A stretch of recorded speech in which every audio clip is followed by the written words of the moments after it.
Hey guys, welcome back. I decided to do a second video here for Sean the Magic the Gathering guy today because for some reason we went up a couple subscribers. We're climbing. It's amazing. So Deadpool came back to say, what else could I show you? Like, what could I let you guys know about? The Army of Darkness is still in the house. Things are still going on, but nothing exciting. That's how it is sometimes, right?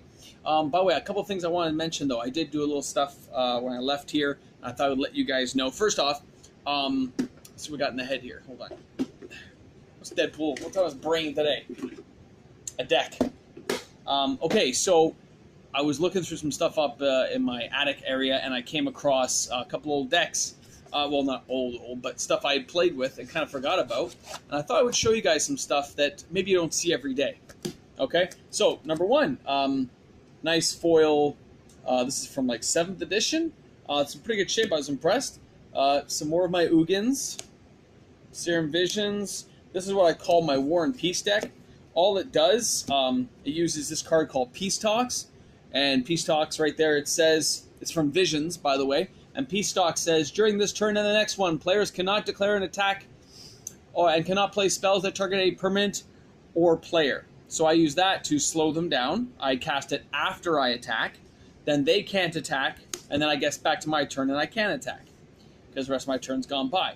But I use that with Abeyance, and Abeyance is from Weatherlight. It says, until end of turn, target player cannot play instants, interrupt, sorceries, or abilities that require an activation cost, and I draw a card, which is awesome. I use that with things like Wrath of God to slow them up. Some of my creatures like Wormcoil Engine. But see, I hook it in with Isochron Scepter, and with the Isochron Scepter, I put on, where is it? It's somewhere in here. I'm sorry, guys. I should have planned this out better, but you know, second and third videos of the night, who knows what's going to happen. I hook that in with Orm's Chant, which means players can't attack or cast spells if you pay the kicker. So this thing's like a ninja card to play with these other ones to slow everything up. Then you get your Ugin. To get your land ramp going, you are going to use, what's that thing called? Burnished Hearts, I think it's called. I just passed some. Hold on. This was not an expensive deck to make at the time, but I realize now it is. Yeah, Burnished Heart. Right, get that out, use as a blocker, sack at the end of the turn to get those lands in play. You get those lands going, they come in, boom, you got everything going, especially with a couple of them. You add that in with some Serum Visions and things to draw cards, some Gideon Juras, and I also used Elspeth Sun's Champion to hold them up. Now, that's all great. It's an amazing deck. It does play very well, by the way. It really slows people down. I haven't really put that with Mox Amber or anything, but it definitely would be a good deck. But what I wanted to show you out of the deck that I thought was unusual is this. This is a Time Walk, okay? It's not a legit one, obviously, but this was created by Amy Weber. Amy Weber is the artist who did Time Walk. She does sell stuff on eBay sometimes, and this was a foil one I happened to get. I got this for 20 bucks. When I checked her website later today, these things go for like 150, 200 bucks now. She doesn't let any of this stuff go cheap. She realizes there's a market for it. So you can see it's done on the back of a real Magic card. She's obviously defoiled it and done the art to go with it, which, come on, tell me that's not awesome. And I forgot I had this whole deck. It was just sitting there collecting dust. And I was just like, that's sick. That's crazy. Oh, and by the way, somewhere in my backdrop, there's a card there. If you can find it, name that card in the comment section and let me know what you think that card is if you can find it. It's somewhere right now. You can see it. You can see it. All right? So, yes, I'm a big toy guy as well, but it's Magic cards we're talking about. I mean, I found some cards just sitting around, which was ridiculous. I couldn't believe it. But anyway, I thought I'd mention that. You can still find these on the website. If you go to eBay and you look up Amy Weber, you will find a webpage she does with this kind of stuff. Some is expensive, I admit. Some is not. But, you know, Christopher Rush is not with us anymore. God rest his soul. Amy Weber one day will not be there either, and she helped create some of the Power of Nine. So pay homage to the woman. Respect her. Okay? Anyway, I thought it'd be cool to show you guys just a little something off the cuff tonight. In closing, I don't know if you guys noticed, I did not know when Ulamog of the Ceaseless Hunger became like a $40 card, but apparently I was buying them for like $7, $8, and now they're like a fortune. I don't really play with them, but wow. And then earlier today, you guys saw me open that pack where I got Kozilek the Great Distortion. That's like a $12, $13 card too, as a mythic.